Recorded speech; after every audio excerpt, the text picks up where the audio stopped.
ஓம் ஸ்ரீ வராகிதாயே போற்றி. என் தங்கப்பிள்ளையே, உன்னிடம் ஒரு முக்கியமான ரகசியத்தை சொல்வதற்காக தான் இந்த வராகியம்மா உன்னை தனிமையில் யாரிடமும் சொல்லாமல் கேட்கச் சொன்னேன். அதுவும் மிக சந்தோஷமான விஷயத்தை இப்போது உன்னிடம் பகிர்ந்து கொள்வதற்காக நான் வந்திருக்கிறேன். நீ எப்போதும் எல்லாருக்கும் நல்லது நினைத்தாலும் உனக்கான நல்லது நினைப்பவர்களாக இங்கு யாருமே இல்லைதானே?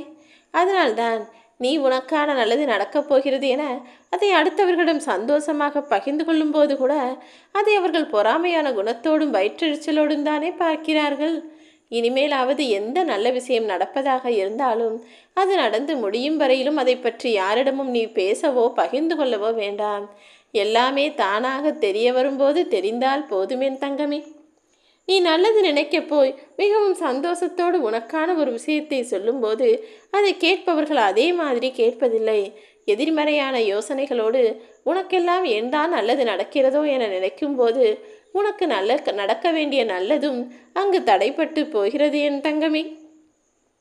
அதனால்தான் இதை யாரிடமும் சொல்ல வேண்டாம் என தனியாக கேட்கச் சொன்னேன்.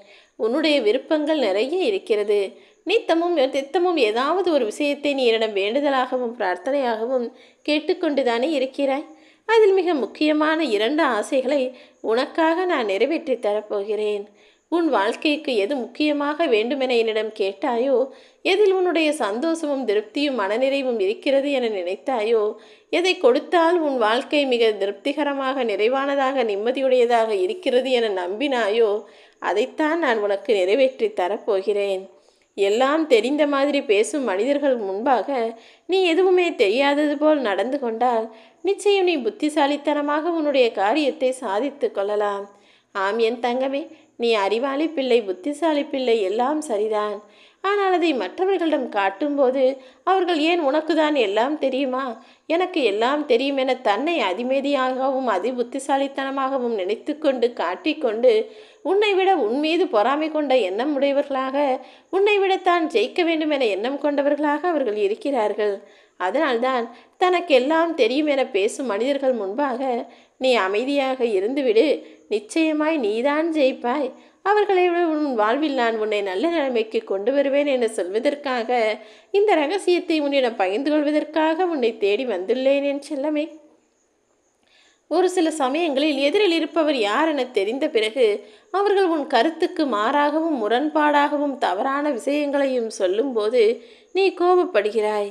இல்லை, நீங்கள் சொல்வது தவறு என அவர்களிடம் எடுத்துரைக்கிறாய். அப்படி நீ படுகிற கோபம் என்பது உன்னை தவறான முடிவுகளை எடுக்க வைத்து விடுகிறது. ஆம் என் தங்கமே, நீ உன்னுடைய கோபத்தை வெளிக்காட்டும் போது எதிரில் இருப்பவர் அதை சரியாக புரிந்து கொள்வதில்லை.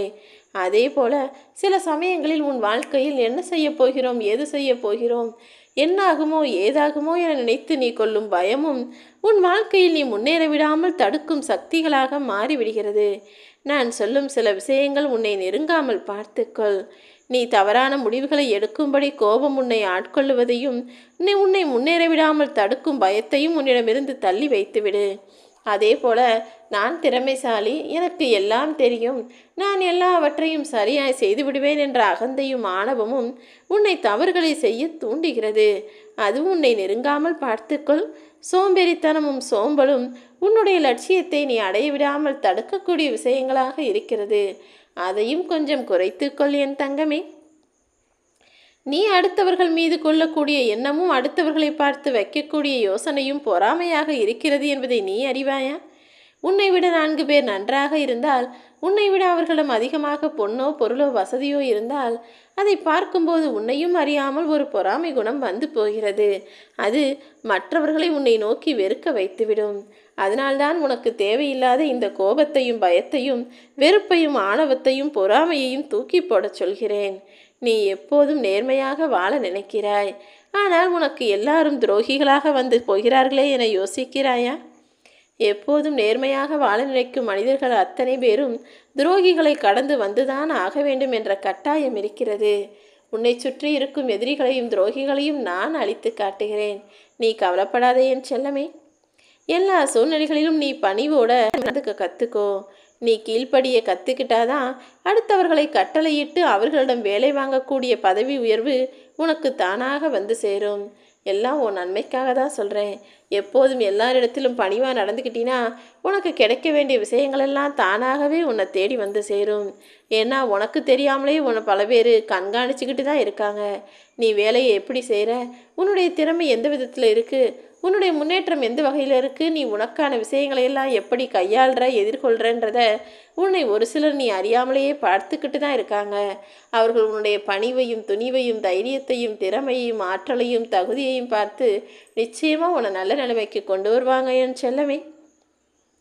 தேவைக்கு தகுந்த வருமானம் இல்லாததால் தானே இங்கு பல ஆண்கள் தன்னை பலவீனமாக நினச்சிக்கிட்டு மிக வருத்தத்தோடு வாழ்க்கையை வாழ்ந்துக்கிட்டு இருக்காங்க. என் அன்பு பிள்ளையான உனக்கு அந்த நிலைமையை நான் கொடுக்க மாட்டேன். உன் தேவைக்கு அதிகமான வருமானத்தை நான் நிச்சயமாய் கொடுப்பேன். அதுக்காக வரவை விட செலவு அதிகமாக வச்சுக்காத. எப்போதுமே உனக்கென ஒரு சேமிப்பு இருக்கட்டும். நீ உன் வாழ்க்கையில் ஜெயிக்கணும்னா என்னென்ன விஷயங்களை எப்படி செய்யணும்னு சொல்கிறேன், அதை தெளிவாக கேட்டு புரிஞ்சுக்கோ. எப்போதும் எதை பேசினாலும் மனதுக்குள்ள அதை சிந்திச்சுக்கிட்டே பேசு. ஒரு வார்த்தை கூட உன் வாயிலிருந்து தவறாக வந்து நோகும்படி நீ நடந்துக்க கூடாது என் செல்லமே. அதே போல் நீ பேசக்கூடிய வார்த்தைகள் எப்போதும் உண்மையாக இருக்கணும். அடுத்தவரிடம் அன்பை பகிர்ந்து கொள்வதாக இருக்கணும். அதை விட்டுட்டு அடுத்தவர் மேல் வெறுப்பை காட்டக்கூடிய விதமாகவோ அல்லது கோபத்தை வெளிப்படுத்தக்கூடிய விதத்திலோ உன் வார்த்தைகள் இருக்கக்கூடாது. அதே போல் நீ எதுனாலுமே டக்குன்னு உடனே மனசுக்கு பட்டதை நேரடியாக சொல்லிடுற. பொறுமையாக பேசு, மெதுவாக பேசு. அதுவும் இந்த இடத்துல இதை பேசலாமான்னு சமயம் அறிந்து, நேரம் அறிந்து, காலம் அறிந்து, அருகில் இருக்கும் மனிதர்களை புரிந்து பேச பழகு. எல்லா இடத்துலையும் எல்லாத்தையும் சொல்லிட முடியாது தானே. உன் வார்த்தைகள் எப்போதுமே இனிமையானதாக, அடுத்தவருக்கு அன்பையும் பாசத்தையும் அரவணைப்பையும் ஆறுதலையும் கொடுக்கக்கூடிய விதமாக இருக்க வேண்டும். இல்லை அப்படி என்னால் பேச முடியாதுன்னா நீ பேச்சை குறைச்சிக்கோ. கொஞ்சம் கொஞ்சமாக இப்படியெல்லாம் பேச கற்றுக்கொள்ளும் முயற்சி செய்யேன் செல்லமே. நான் சொல்லுவபடி உன்னுடைய பேச்சுக்கள் அமைந்தால் தானாகவே உன்னுடைய செயல்கள் மாறும். உன்னுடைய பேச்சும் செயலும் மாறும்போது உனக்கு கிடைக்கக்கூடிய மதிப்பும் மரியாதையும் கூட பல மடங்காக உயரும். எந்த காலத்திலும் நீ கஷ்டப்படக்கூடாது. வாழ்க்கையில் ஜெயிக்கணும். உன்னுடைய ஆசைகளையெல்லாம் நான் நிறைவேற்றி உன்னை அழகாக வாழ வைக்கணுன்றதுக்காக தான் இதையெல்லாம் உன்னை தேடி வந்து சொல்லிக்கிட்டு இருக்கேன். பொய்யாக நடிக்க தெரியாத என் தங்க பிள்ளையான உன்னை பல பேர் கஷ்டப்படுத்துகிறாங்க. உண்மைக்கு மாறாக பல துன்பங்களை உனக்கு கொடுக்குறாங்கன்னு எனக்கு தெரியும். அது எதையுமே தாங்கிக்க முடியாம தானே கோபம் வந்தாலும் கோபத்தை உடனே வெளிக்காட்டிடுறேன், அல்லது அழுகை வந்தாலும் உடனே கண்ணீரை வெளியே தள்ளிடுற. என் அன்பு செல்லமே, கோபம் கண்ணீர் இரண்டையுமே அவசரப்பட்டு வெளிப்படுத்துவது என்பது உனக்கு ஆபத்தானது தான். ஏன்னா உன்னுடைய கண்ணீரை நீ வெளிப்படுத்தும் போது எல்லாருமே உன்னை பலவீனமான ஆள்னு நினச்சிக்குவாங்க. அதனால் எப்படிப்பட்ட சூழ்நிலையிலும் யார் முன்னாலும் உனக்கு கண்ணீர் வந்தாலும் அதை எப்படியாவது கஷ்டப்பட்டாவது உன் கண்ணுக்குள்ளேயே நிறுத்தி வச்சிடு.